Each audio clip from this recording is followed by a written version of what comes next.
Goeiedag. Ons leef in 'n wêreld waar pryse vinnig kan opgaan.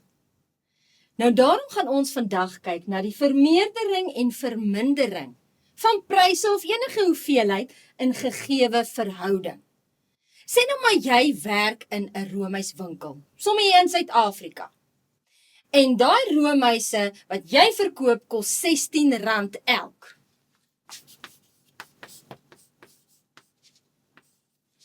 En jou manager kom na jou toe en hy sê vir jou, jy moet die pryse vermeerder in die verhouding 5:4.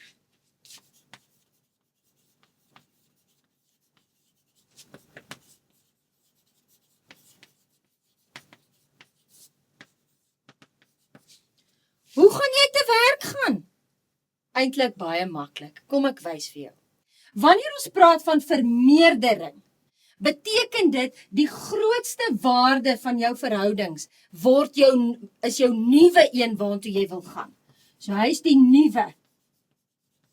Terwyl die kleiner waardetjie is die ou. So as jy nou die nuwe prys wil uitwerk van jou roomys, gaan jy sê vat jou prys gedeel deur die oue en maal met die nuwe. So kom ons kyk hoe werk dit dan uit. So dis R16 gedeel deur 4 maal met 5. Geef vir my R4 maal 5, so dit is R20. So daai roomyse wat jy eers verkoop het vir R16, gaan nou R20 'n roomys moet word. Kom ons doen nog 'n voorbeeld. Sê nou maar jy is in Amerika en jy wil iets koop vir $150. Jy kyk op die internet en jy sien die prys is $150. Maar toe jy dit nou wil koop, het hulle intussen die prys vermeerder in die verhouding 6:5.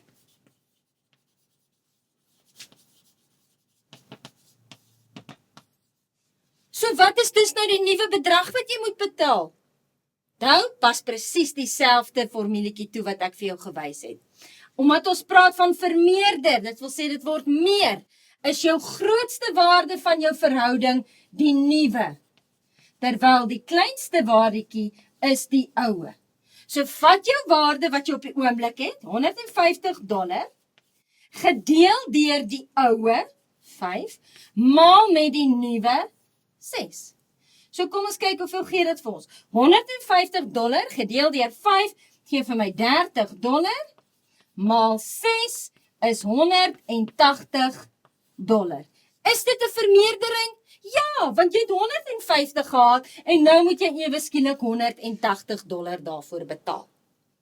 Maar wat gaan gebeur as ons dalk 'n prys of enige hoeveelheid kan verminder? Kom ons kyk wat gebeur dan. As ek vir jou sê, kom ons verminder 152 in die verhouding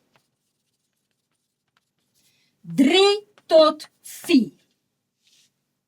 Nou moet jy mooi dink, ek moet hom verminder.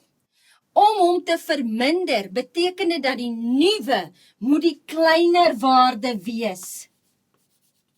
En die oue moet die groter waarde wees. Want ek verminder hom nou. Sommige handboeke skryf hierdie goeders anderster om. Dit gee nie om nie. Solank jy besef, met vermindering word my nuwe waarde die kleinste enetjie van daai verhouding. So nou gaan ek sê, 152 gedeel deur my oue, wat 4 is, maal met my nuwe, wat 3 is. 152 gedeel deur 4, 38. So 38 maal 3 gee vir my 114. Is dit 'n vermindering? Ja, dis 'n vermindering. So 152 is nou verminder na 114 toe. Ons doen nog 'n voorbeeldjie om seker te maak jy verstaan. Sê nou maar ek moet 24 minute verminder. So 24 minute verminder in die verhouding 7:8.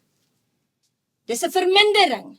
Omdat dit 'n vermindering is, moet die nuwe waarde die kleinste enetjie van hierdie wees. So dis 7. En my oue is dan die groter een. So, ek gaan sê, my hoeveelheid gedeel deur die oue, wat 8 is, maal met die nuwe, wat 7 is. So dis 3 minute, maal 7, gee vir my 21 minute. Seuns en dogters, ek hoop dit maak vir jou sin, en dat jy besef is eintlik glad nie so moeilik om hoeveelhede te vermeerder of te verminder in 'n gegewe verhouding nie. Tot volgende keer. Totsiens.